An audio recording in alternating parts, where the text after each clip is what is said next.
So ayun na nga mga katoka, good morning uli sa ating lahat. So for today's video is itatiles na natin yung backflash. Yan. So bali natiktika na yan. So ngayon mga katoka, ituturo ko sa inyo kung paano ko nga ba ito nili-out. So ngayon mga katoka, ang una kong ginawa is naglagay ako rito ng pako sa taas tsaka sa baba. Yan. Tapos ngayon dito sa kabilang dulo, ganun din. Pako, dalawa. Kailangan dulo-dulo muna yan mga katoka, merong pako. Tapos ngayon, tinansihan ko siya. Yan, may tansi yan sa taas, baba. Tapos, hinulugan ko yan mga katoka. So, kailangan nakahulog yung tansi natin. Tapos, pagdating dito sa gitna, i-check natin kung lubog ba or mabukol. So, ngayon mga katoka, tama lang. So, bali nasa 0.3 lang yung ating halo dyan. Nasa 3mm or 4mm. Tapos ngayon mga katoka, kailangan nakahulog siya rito. Yan. Tapos, yung sukat nito mga katoka, galing dito sa tansi. Tapos dito sa hulog natin, kailangan parehas yung sukat niya mga katoka. Dito sa tansi tsaka sa hulog. Yan. So, bali sinukatan natin yan is 1.1 cm. Tapos dito sa kabila, ganun din yan mga katoka. 1.1 din yan. So, kailangan nasa hulog. So, magsisimula tayo mag-tiles is dito sa sentro. Yan. Kailangan nakasentro yan. Tapos yung serohon dalawa, doon ang mga katoka. So, bali may seroho yan na 20-20. Para pantay. So, let's go. Tiles na. So, ngayon, ang gagamitin natin is adhesive.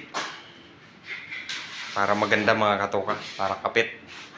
So, kailangan natin itong wisik-wisikan ng tubig. Basahin natin itong wall. Para maganda ang kapit. Kasi medyo may mga alikabok. So, let's go.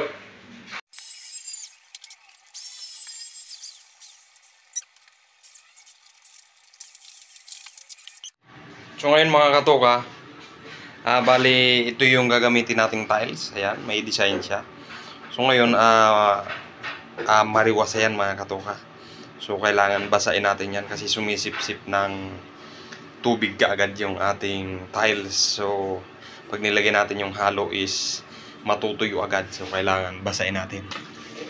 So bali binabad ko na yan kanina. Ngayon tuyong-tuyo na naman. So kailangan basahin lang bago natin ikabit mga katoka. Ano? So ganun lang mga katoka.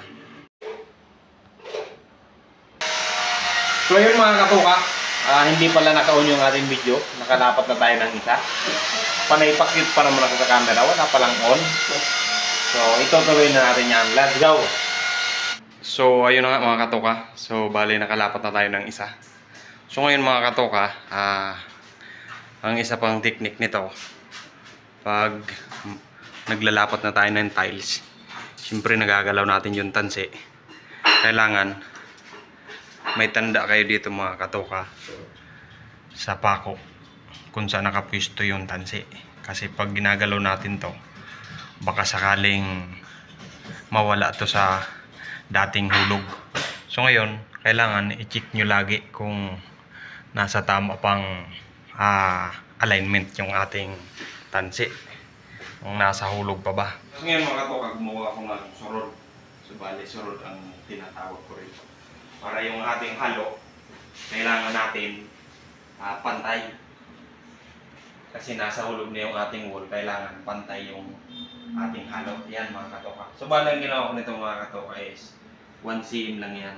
So bali ginuhita ko yan tapos kinatin ko ng gunting. Tapos ngayon yung kapal ng halo natin is nasa 4mm lang. So ngayon, gumawa ako ng 1 cm na surod. So meron tayong 6mm na sobrang halo. Ngayon, pag nagpukpok tayo ng malit, pupunta yung dito sa mga yan mga katoka. Yan kung napapansin nyo, yung bukol na yan, yan yung sobra. Tapos yung pinaka-mortar niya, ito yung kapal na 4mm. Yan. So ngayon, pag pinupok natin yung tiles, lalapat yan dito. So kailangan meron tayong surod para pantay. So kailangan mga katoka, may halo lahat ng likod ng tiles para walang kapak.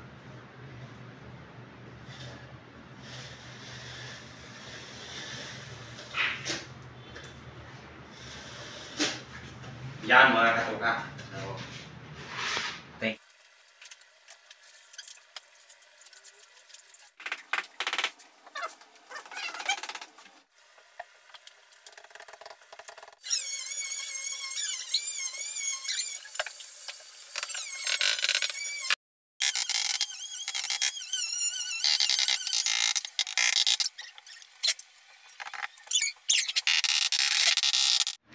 So ayun na nga mga katoka. Nakalatag na tayo ng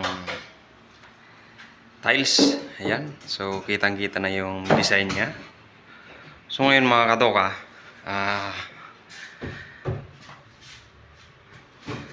tatlong siroko na lang yan. Ayan, kung mapapansin nyo. Tapos ngayon dito sa baba, meron pa yan. Tapos din sa taas.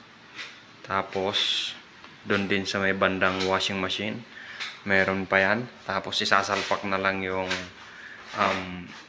sink tsaka cooktop. So finish na, uwi na. Tapos ngayon mga katoka, tatanggalin na natin itong tansi. So bali gantong maganda mag tiles mga katoka, yung tansi baba taas, para yung tiles natin is hindi bumugsok, tumuwad. Ayan. So ngayon mga katoka, pag nagamit naman tayo ng level bar, so yung level bar kasi mga katoka is pag nagbaliktad, hindi siya levelado. Ayan mga katoka, kung mapapansin nyo, levelado yan mga katoka. Ayan. Tingnan nyo, ha? So bali, naka-level yan mga katoka, pag gaganyan.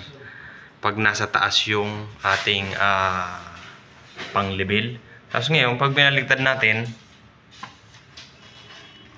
mawawala yan sa level mga katoka. So bali, yung level bar is medyo may sakit pag binabaliktad. So kailangan gamitan na lang natin ng hulog.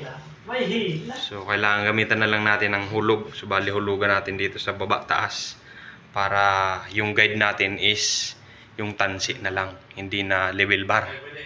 Kasi sa level bar, pwedeng magkamali tayo. Halimbawa mga katoka, nag-level ka pa ganito, dyan sa unang level mo is nasa taas, tapos ngayon yung pangalawang level mo nabaliktad mo. So bali nakalimutan mo, ngayon mawawala na sa level. Kasi nga